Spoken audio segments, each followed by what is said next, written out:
The Justin Trudeau-led Canadian government has denied a report linking top Indian leaders to criminal activities in Canada, saying that it's speculative and inaccurate. In a statement days after a strong rebuttal from New Delhi, the National Security and Intelligence Advisor to Justin Trudeau, the Canadian government has said that it is not aware of any evidence of the claims made by a Canadian media house, citing unnamed officials. India had rubbished Canada's claims and responded sharply to what it calls ludicrous claims, with the External Affairs Ministry spokesperson calling the report a smear campaign. Well, joining us now, Terry Miliuski. He's an author and has looked very closely at the global Khalistan movement as a senior journalist. We're also joined by Professor Swaran Singh, Professor of International Relations at Jawaharlal Nehru University. Terry, let me come to you first. Does it not seem odd that there would be reports which suggested some sort of link between the Prime Minister of India, the National Security Advisor, the Foreign Minister, and the Nijjar case? Then all of a sudden, the Canadian government goes on record and says, no, hang on a second, that's not the case at all. The question is important because presumably journalists would have been briefed that there was some sort of link, when now the government turns around and says that in fact there wasn't. Yes, this is in a way, this is sort of leak malpractice on Canada's part. You can't really blame Trudeau. He wasn't the unnamed official who did this leak to the Globe and Mail, but the substance of it was that we suspect, we don't have evidence, we suspect that it's not possible that these goings on, these criminal activities in Canada could have been approved without the knowledge of the Prime Minister, the Foreign Minister, National Security Advisor, and they named them all: Modi, Jaishankar, Ajit Doval. And then in the rest of the story, still not naming any sources, it was said that they don't have concrete evidence, but they suspect this. And the government felt the need, because of the strong reaction in India, to point out that this isn't the government officially saying this. The government, in fact, officially denies it and took those names off the table, saying we are not aware of any evidence implicating these individuals, and we're not making any charges against Prime Minister Modi, etc.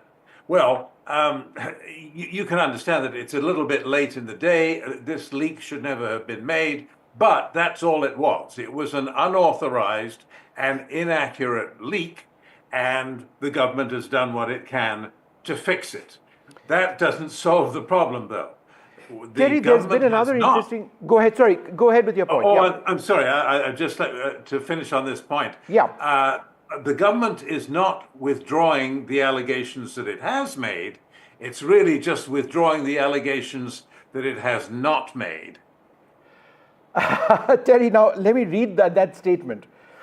The government of Canada has not stated, nor is it aware of evidence linking Prime Minister Modi, Minister Jaishankar, or NSA Doval to the serious criminal activity within Canada. Any suggestion to the contrary is both speculative and inaccurate. It's an interesting statement which comes, Terry, at a time when things between India and Canada are, let's face it, pretty awful. How would you, as a senior journalist, look at the timing of the statement?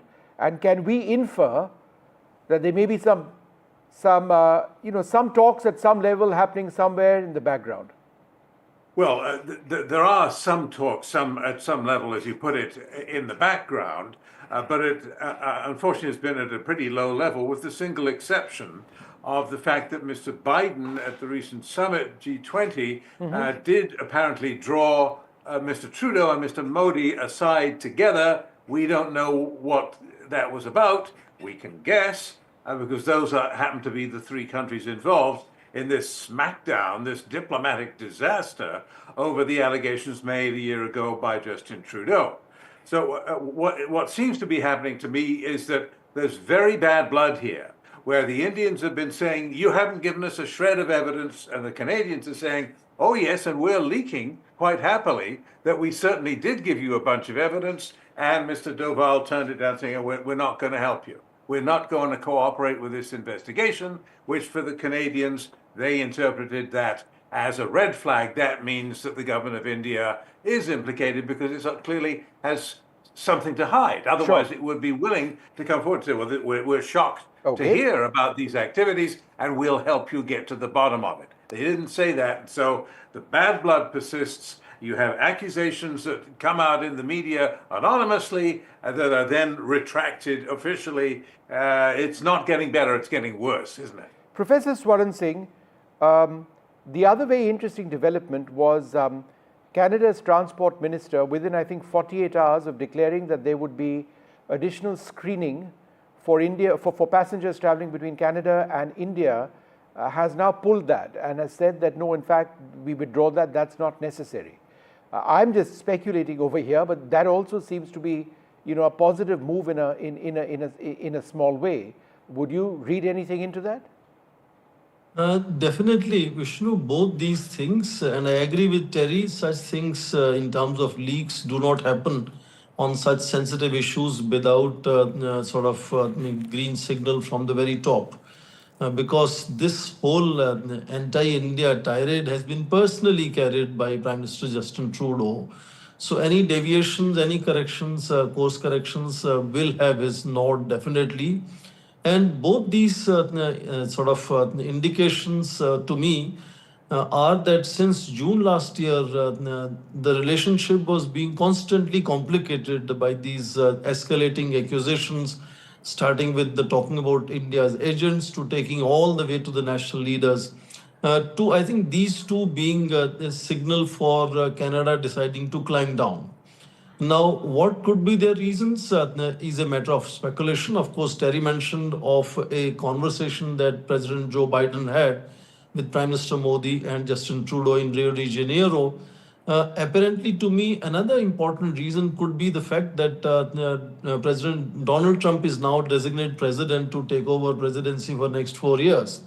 And his relationship with Trudeau and the relationship with Prime Minister Modi is very instructive in that sense of where could have been this felt need to de-escalate the situation with India. And I think most important at the base of it all is the constant, firm, but very, very considered, calibrated, seasoned, firm response that India provided on each of these issues, which must have had its own impact. That in that sense, Canada is the one which is drawing bad reputation for singularly carrying on this tirade, starting with the credible allegations is the language which continued from the very beginning, without having any shred of evidence. And there are people who are talking about it. And since the backlash inside Canada was also a factor, this is a good sign, let me say, that if they have decided to climb down from this escalatory ladder, I think it's ultimately good, but we'll have to work a lot still to resolve issues which are still on the table. Terry, just a final question to you. The other side of looking at this is the Royal Canadian Mounted Police. So in fact, I think it was a regional police force, once again saying that consular activities cannot be held by the Indian mission presently, not even within a police premises. Now, I find that strange. If the police cannot protect diplomats inside a police premises, wherever that may be, it just seems to suggest that perhaps they don't want to protect them or want them to do this consular work. Well, your word strange is very polite. It's worse than that, isn't it? I mean, what's happening is that Canada is effectively, or at least the local police in these cases, are giving a veto to Khalistani demonstrators on meetings that they want to shut down. They want to shut down these life certificate camps where you can go and get help with your paperwork for your pension, which is not a trivial thing. It's a good thing for older people that they don't have to go downtown and find the High Commission and so forth. It's helpful for them. And these the threats of demonstrations aimed at what they call Indian spies who are allegedly going to give out these life certificates. There's something bad about that because they'll be gathering intelligence. Well, what? About how many grandkids they have? I mean, it doesn't really add up. But what's happening is that they are, by making the threat that they're going to be there and they're going to be making trouble, which is their purpose, they are basically exercising a veto on the meeting. So they've managed to scare the temple management and the High Commission of India into cancelling one or more of these life certificate camps, which is a bad development. And then also the police are asking for basically protection money. They're saying, we're not going to help you if there's violence. We're not able to look after your safety unless you pay us. You hire us off-duty cops to come and look after your meeting. Again, the Khalistanis get a veto. That's not the way it should be done in Canada. The police should come and ensure your safety if you're under threat, and you pay taxes for that already, and you pay plenty. So this is a very bad development, the way this is going, and what's really underneath it, of course, as you know, is an attempt by Sikhs for Justice and its leader, Gurpatwant Singh Pannoon, to ally themselves with the Canadian government against a common enemy, as it were, that is to say, the government of India. And they're trying to make it Sikhs versus Hindus, whereas really, again, as you well know, it's Khalistanis against Sikhs and Hindus. All right, we leave it there. Thank you both very much for being with us.